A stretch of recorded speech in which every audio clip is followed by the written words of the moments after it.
Hey guys, how's it going? Michael Troy here, and today we're looking at Superman #6 by John Byrne and Carl Kessel. Okay, so, I guess not. I mean, a lot of people did love Superman by John Byrne, and I certainly loved it. And it's funny, in retrospect, I feel like a lot of credit that Frank Quitely and Grant Morrison get for the All-Star Superman, which is probably one of the best Superman series ever, in my opinion. I loved it. Loved the art, loved the respect for the past, and just the fun use. And I feel like John Byrne sort of did a lot of that here. You know, he was trying to modernize and be, you know, the fixer that they brought him over here for, and sort of bring, he not only brought, you know, he brought a lot of new concepts, but then he sort of honored a lot of the old concepts too. And I just really loved his run. I love everything that he does pretty much, but I have to say Carl Kessel, like the inks on here are really good. I like them together. Probably not as much as I like, you know, Terry Austin inking on John Byrne, which he did a fair amount of Superman issues. I think that was kind of unexpected. He's listed as the guest inker in issue 1, but then he went on to ink, I think, 3 or 4 more issues. I love that this is kind of timely because there's this stupid thing going on. I don't know why people give power to these things like these, but there's a thing going around about hairy chests being ick. So all the guys with hairy chests are posting their, you know, shirtless pics of their hairy chests and saying, you know, I thought this was ick and stuff. But I thought we were so far beyond that. I really thought we were beyond that, but here we are. I don't know, it just seems silly. I mean, some guys have hairy chests, some don't.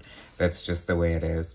I really love that John Byrne chose to give Superman a hairy chest. I mean, it just seemed like, I don't know, a funny detail that, you know, why would you even think of that?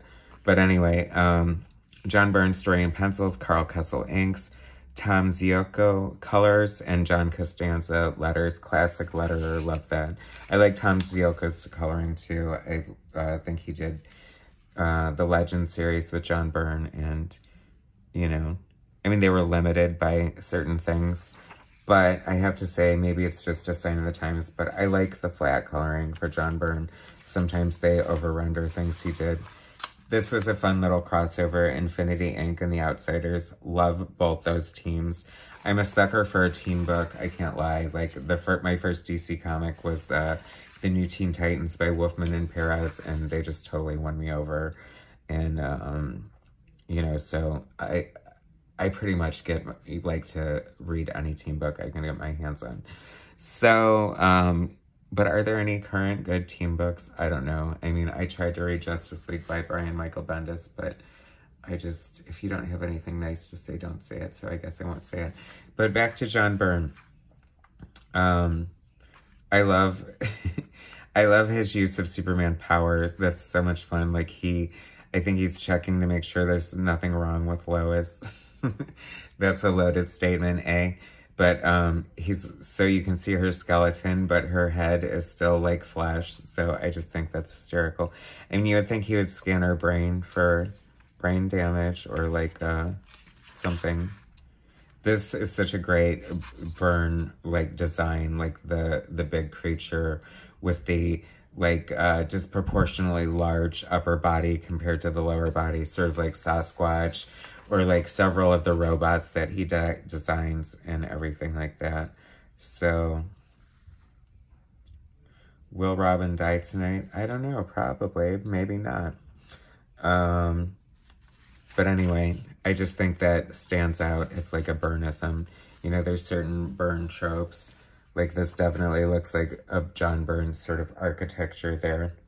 But Lois is looking sinister with that crazy hairdo.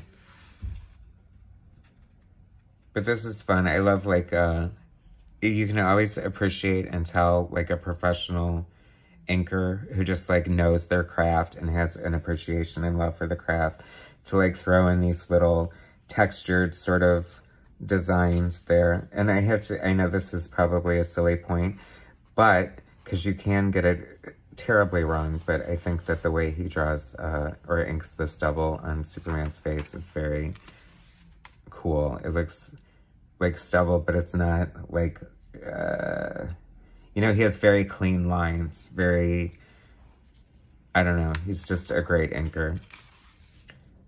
And a good writer, if you've ever read anything that he's written. I think he wrote, like, Section 0, and, I think it's also fun, like, Al Gordon writes and inks, you know, he did Wildstar with Jerry Ordway, so I think it's kind of fun when, the inker writes the story, because then they have, like, more investment in it. I know that sounds silly, but it's funny, I never read Amazing Man, but I really like that art, and I don't even know who it is. Feel free to leave in the comments if you've read Amazing Man and feel like I should check it out. I'm not sure how it holds up, but whatever. Anyway, who knows what that creature is, but, oh, next issue, Rampage. I loved Rampage, another great Byrne creation. Big orange She-Hulk. Anyway, so that was a look through Superman number 6 by John Byrne. A great time in Superman history. Thanks so much for watching. Please subscribe to my channel, hit like, share my content, and I'll bring you some more later. All right, thanks, guys.